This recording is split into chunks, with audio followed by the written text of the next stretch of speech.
Boas noites a todos. São realmente muitos os que se juntaram aqui neste anúncio de candidatura do Pedro Pinto. Eu quero começar por dar uma palavra de reconhecimento e de amizade pelo trabalho que foi, durante 12 anos, levado a efeito pelo Fernando Reboredo de Seara.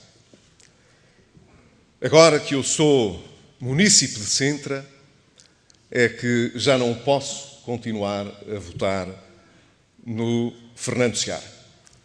Mas quero agradecer-lhe, como munícipe que sou, o testemunho do progresso enorme que Sintra conheceu ao longo destes anos.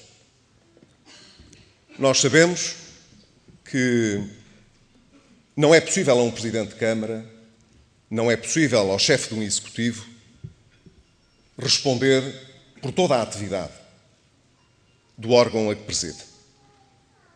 É evidente que a Câmara de Sintra foi liderada pelo Fernando Seara, mas teve com certeza uma equipa que o acompanhou ao longo destes anos e que pode responder por este trabalho. A todos quero agradecer, seja aos partidos que integraram a coligação e que suportaram este Executivo ao longo destes anos, seja aqueles que estiveram no Executivo a trabalhar, quero, como Presidente do PSD, mas também como munícipe de Sintra, agradecer a forma como elevaram Sintra a um patamar de dignidade política e institucional, mas também como conseguiram transformar a qualidade de vida das pessoas que aqui habitam. Mas é evidente que o Fernando Seara, tendo uma equipa que o acompanhou, era o líder dessa equipa. E como todos sabem, por melhores que sejam as equipas, sem uma liderança não é possível acrescentar mais coisa nenhuma. As equipas são isso mesmo. Precisam de alguém que, pela sua visão, pela sua determinação, pelo projeto que corporiza, junte os elementos que a constituem e lhe dê um sentido. Uma equipa só faz sentido com o seu líder. Ora, este tempo em Sintra, que foi o tempo da liderança do Fernando Seara, acabou por imperativo da lei. E agora vai-se iniciar um momento novo, em que é preciso juntar as peças de uma nova equipa que vá responder pelo trabalho dos próximos anos. E isso também só é possível se for encontrado o elo adequado para chefiar, para liderar essa equipa. Ora, eu acho que a coligação que junta o Movimento do Partido da Terra, o CDS, PP e o PSD, não poderiam, desse ponto de vista, ter encontrado uma escolha mais feliz do que aquela que recaiu sobre o Pedro Pinto. Deixem-me dizer-vos, talvez com alguma imodéstia, que conheço e sou amigo muito próximo, muito íntimo do Pedro Pinto há mais de 30 anos. O Pedro Pinto foi o meu líder há mais de 30 anos. Integrei a equipa dele quando ele deu nas vistas e se afirmou no país como presidente da Juventude Social Democrata.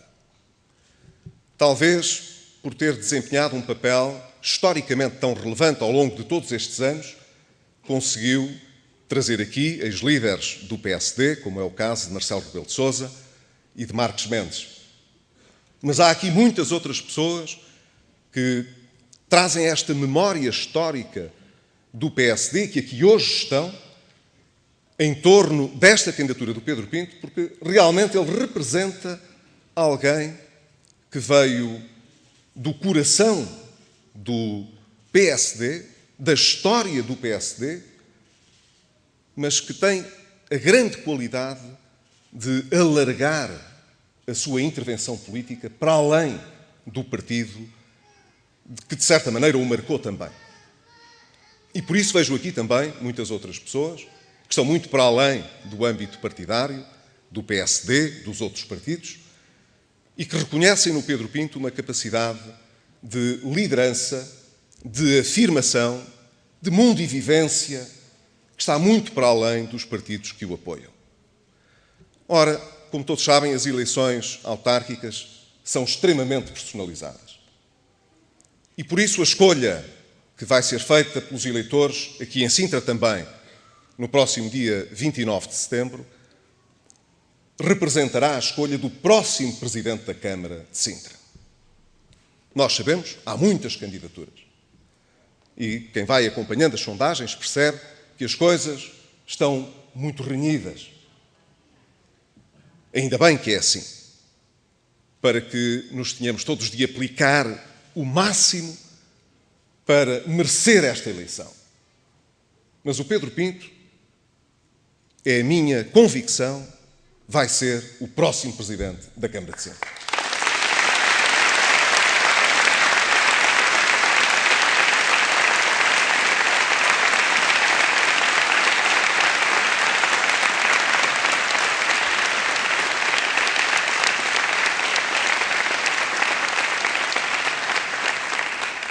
Como morador de Massamá, eu vou votar nele.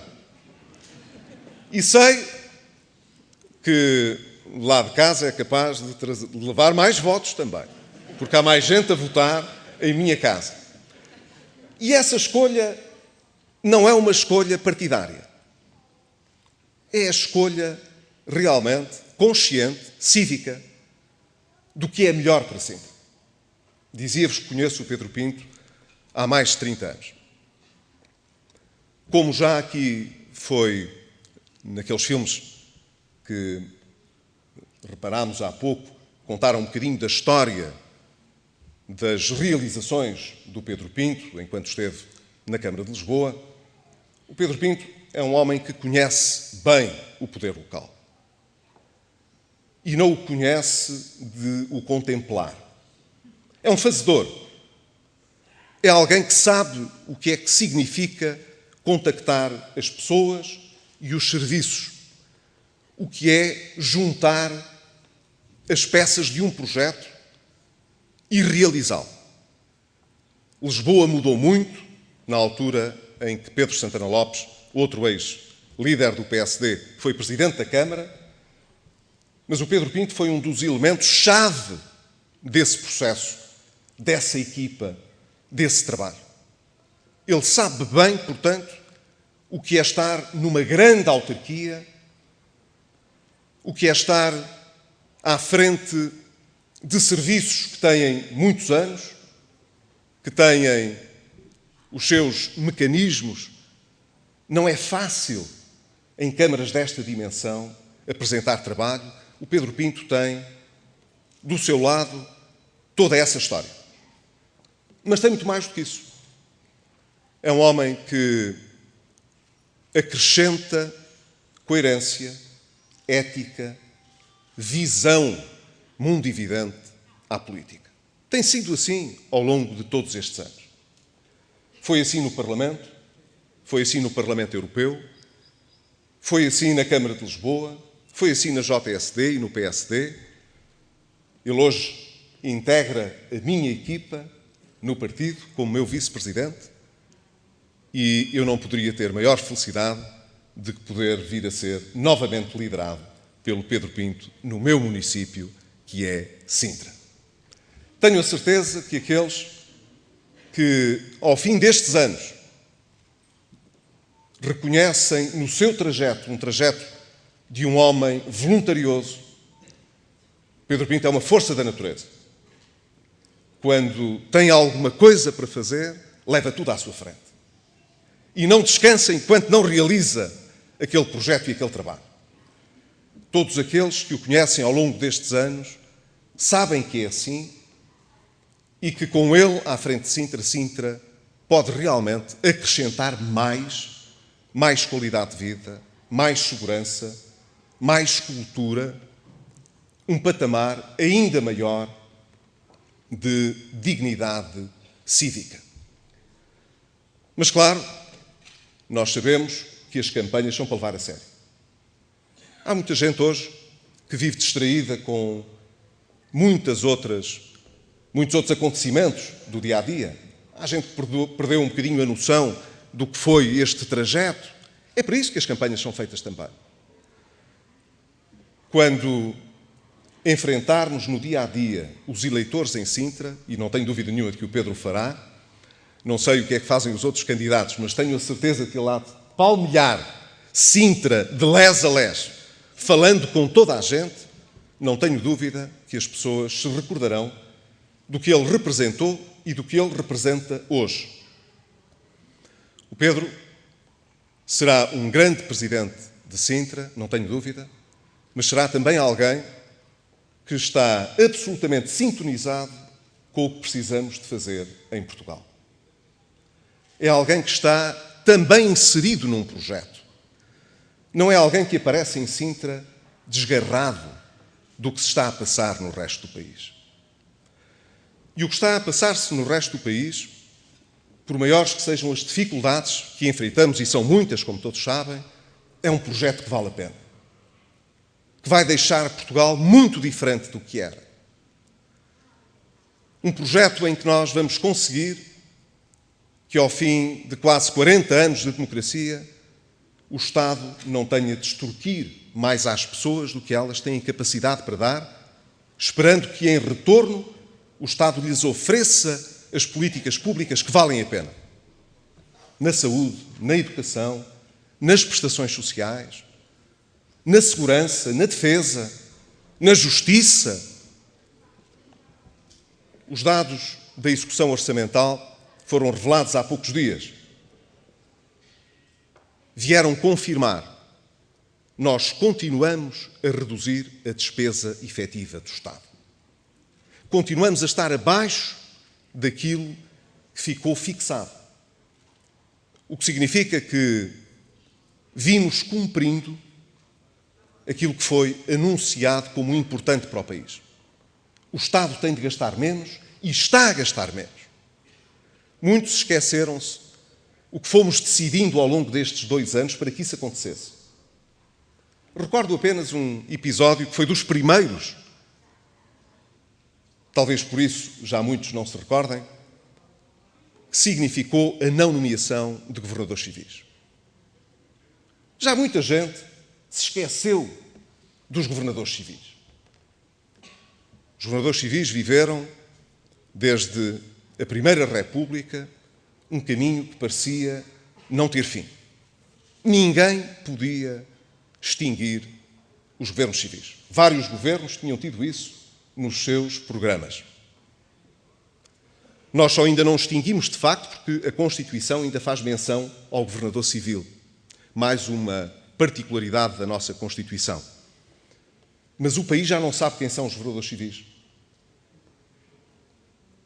Eram, como já toda a gente tem bem presente, por causa dos distritos, 18 governadores civis.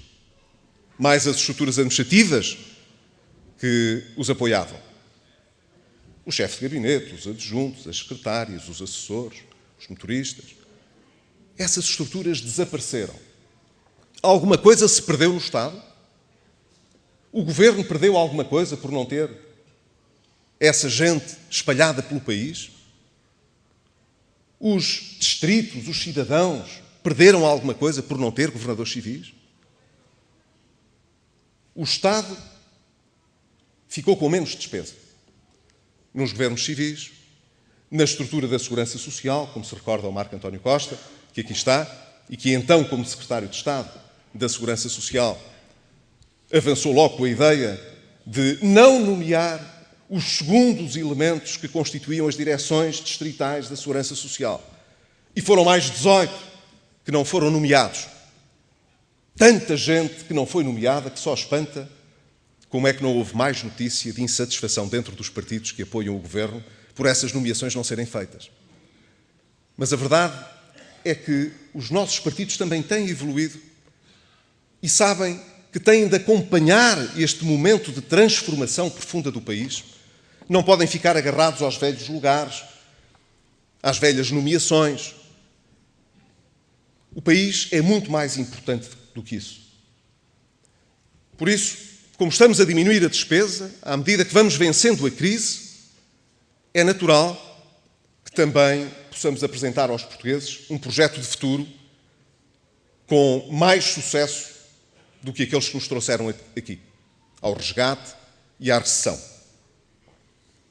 Nós sabemos que a nossa dívida pública ainda tem vindo a crescer porque não conseguimos eliminar o déficit tão depressa como queríamos. Claro que aqueles que nos criticam por não termos menos déficit do que temos são aqueles também que nos criticam por nós queremos baixar a despesa para que o déficit deixe mais depressa.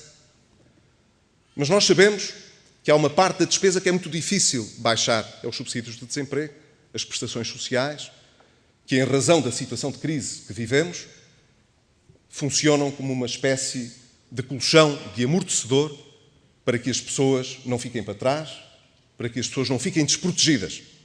Por essa razão, há uma despesa que ainda tem aumentado. É a despesa que significa o apoio social que nós damos às pessoas que ficam desempregadas, que têm mais dificuldades. Mas, tirando isso, como a despesa efetiva do Estado vai diminuindo, nós, a breve prazo, teremos uma trajetória para a nossa dívida pública, que é novamente uma trajetória virtuosa. Aqui há dias o Banco de Portugal divulgou o rácio da dívida no final do primeiro semestre. Quando isso aconteceu, a oposição veio toda a gritar: como é que é possível o rácio da dívida estar em 132%, quase 10 pontos acima daquilo que devia? O Governo não está a fazer o que deve, dizia a oposição, porque a dívida está a aumentar muito. As pessoas que estão em casa podem não perceber bem os mecanismos que fazem que a dívida, o rácio da dívida venha aumentando. Mas não percebem porque é que a oposição nos critica por o rácio da dívida ser maior e, ao mesmo tempo, a oposição não quer que a austeridade seja tanta e que o déficit seja maior, porque mais déficit é mais dívida. Mas nós vamos lá chegar.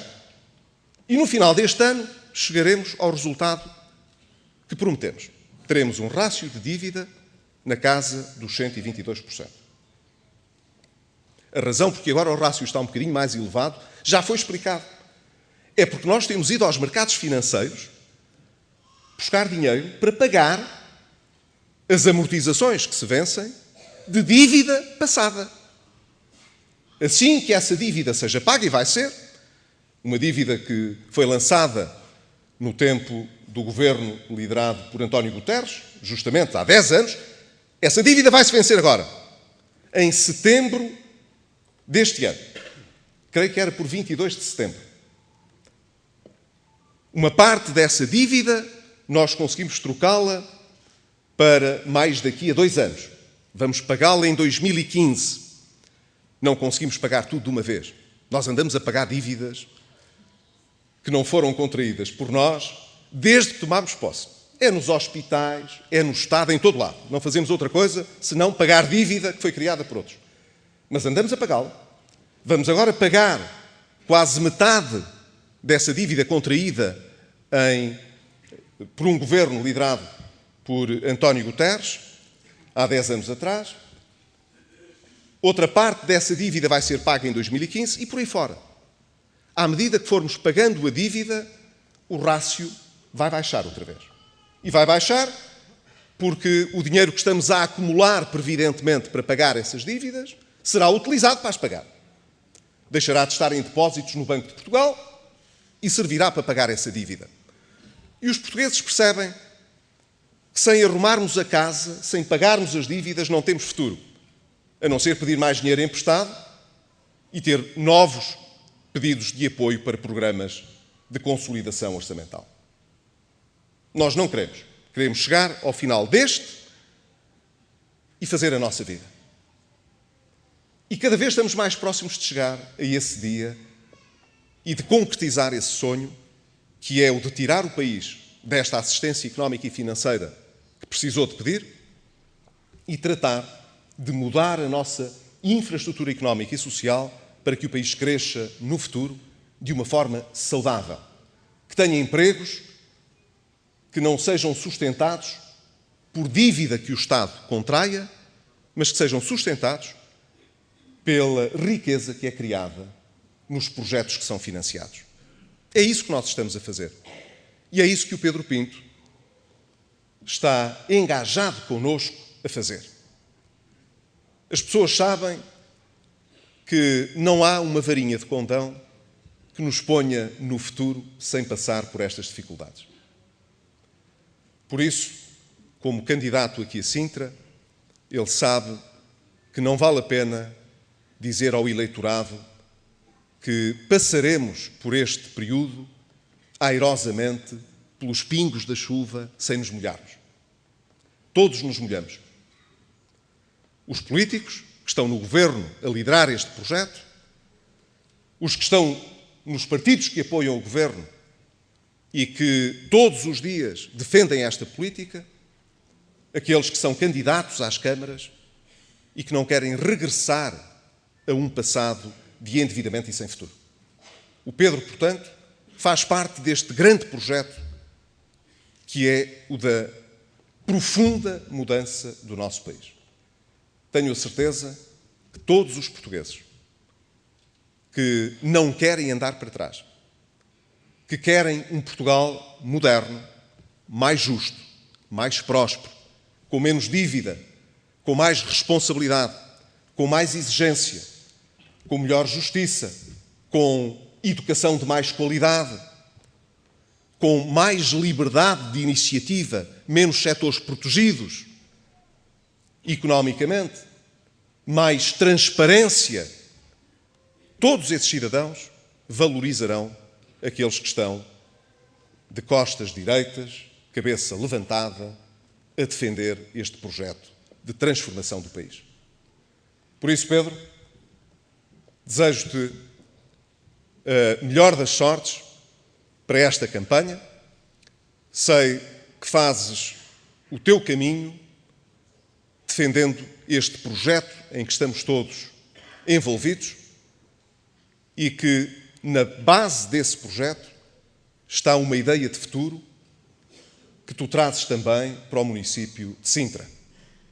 E eu, como sou cá munícipe, morador, e vivo cá mesmo, não venho apenas dormir, vivo também neste concelho, como a minha mulher, como a minha família, nós temos a certeza de que continuaremos a viver num concelho com mais futuro se tivermos um bom líder à frente desta Câmara. E esse líder és tu. Um abraço.